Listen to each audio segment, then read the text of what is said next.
flooded. Give it half an hour then.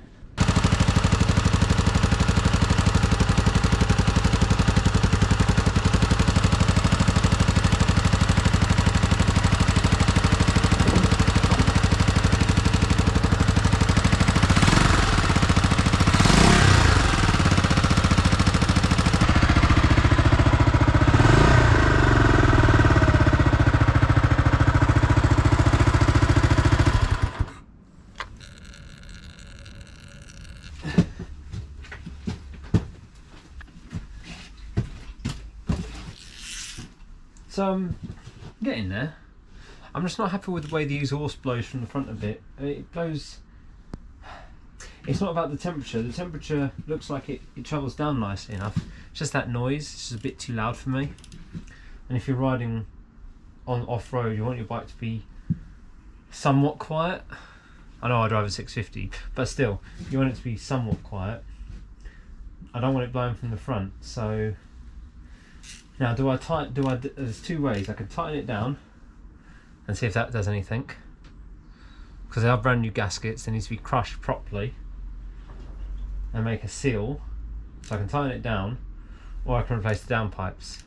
And then I'll probably end up replacing the exhaust. So I'm going to look online, see if I can find a second-hand downpipes or something.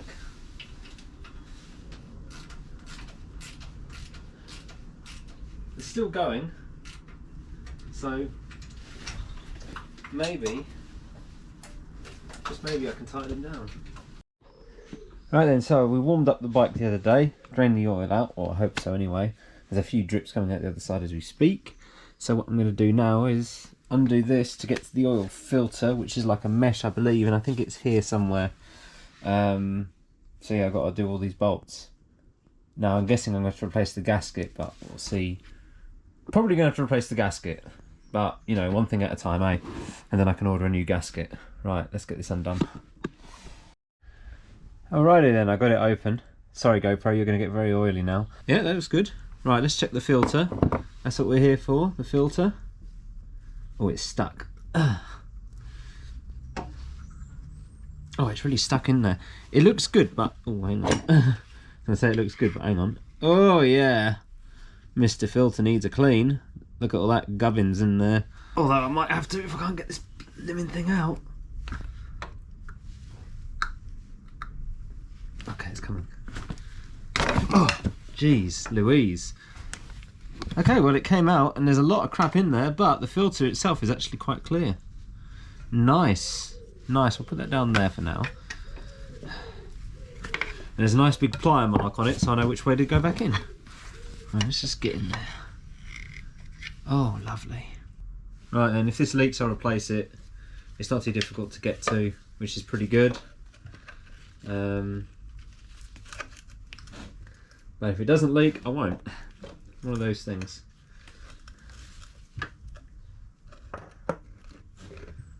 Right, -3 today. Disaster. That is a snap bolt. So you know what that means? We're going to have to drill that sucker out. I must have gone about 1 or 2 Newton meters over, I think, by accident. And yeah, snapped it in there. Yeah, that sucks. That really sucks. Right, let's drill that sucker out. Okay, so I drilled it, I've started extracting it, and the drill ran out. Where's the light? There we go. There we go. Let's get the light on the subject. Right, so luckily, I think I can... Come on, baby. I think I've got enough here to grip it with my pliers, with my grippers. Come on, baby. Come on.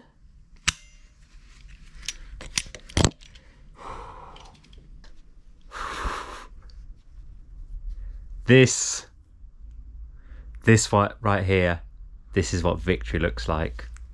I should have said this sooner, but if you're working on a bike and you want to get it ready in time, the trick is to do lists and list everything, like every possible thing, not just big jobs, but tiny little jobs. Everything needs to be on a list. and because it looks better psychologically when you see a list ticked off, it looks better because you know you're making progress. So for instance, my list, you can see that this is done, and then this is what I need to do. Well, I've dumped the oil, I haven't put the new oil in, so I could have actually separated that into two things because it makes it look better, and it kicks your brain into going more. But unfortunately, I've got another list to add to this board now, which I've been working on at home. So yeah. Anyway, so another little thing I should have added to that list, but I put it on the list, and just adding a little sat-nav mount. Just little things like that. Just one little thing a day, even, because blinking cold, innit? Right, so this took a while. This took a while today. Took a lot of things, but in here, luckily you got this lovely access hatch, which is so nice. In there was a loose wire, so I've rewired it a little bit. Bit tricky and fiddly getting in there, especially when it's quite cold. But yeah, I got in there. That's all rewired. I redid the front a little bit. Front wiring was a bit of a mess. And now I have indicators turning on, left and right. And yes, all the other electrics still work. I haven't checked spark yet though, so that's the last one. But yeah, that all seems to work just fine. So what I need to do now is, well, I've got this battery plugged in here just for testing purposes. I guess try to strap it down and pad it down, pad it and strap it down. It's not the correct battery, so I don't know about the thingies and stuff like that, but I reckon this is my culprit. I don't know if even this is the one that's supposed to be for the bike, so I'm going to look at flasher relays. I presume it's the flasher relay that's causing me the issues, because there's a third wire coming here. I'm not sure what that's for. So yeah, that's what I reckon. I do want to design some sort of, I do want a cover for the fuse box, so I don't have a little fuse box cover is what I need actually as well. So yeah, getting there slowly but steadily, eventually. Oh, that's enough work for today. So got some parts.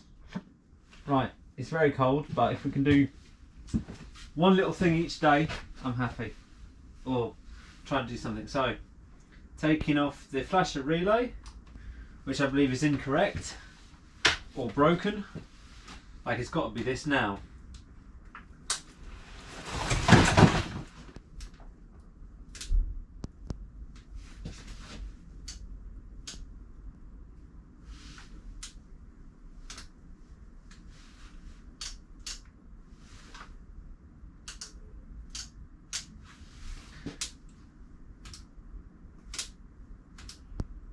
Okay, no flashing.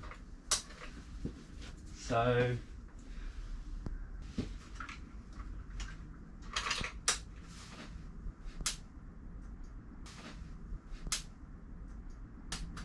that's not good.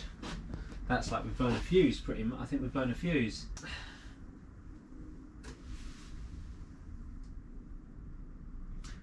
Holy cow, I blew a 35 amp. What the hell is going on here? I'm going to go inside and leave this bike out here before I blow a fuse as well. This has not been a very good week.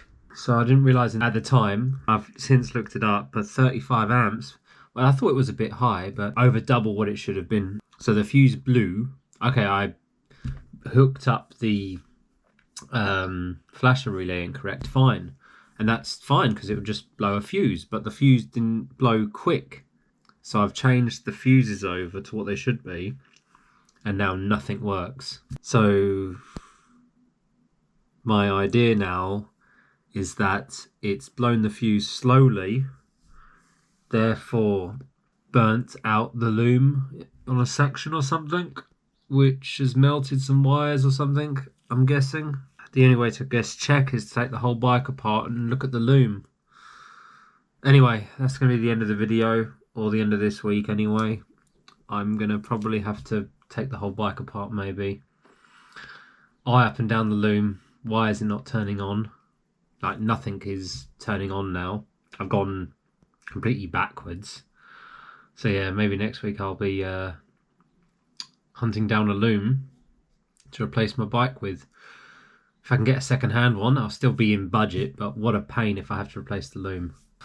If you don't see a video next week, then you know why.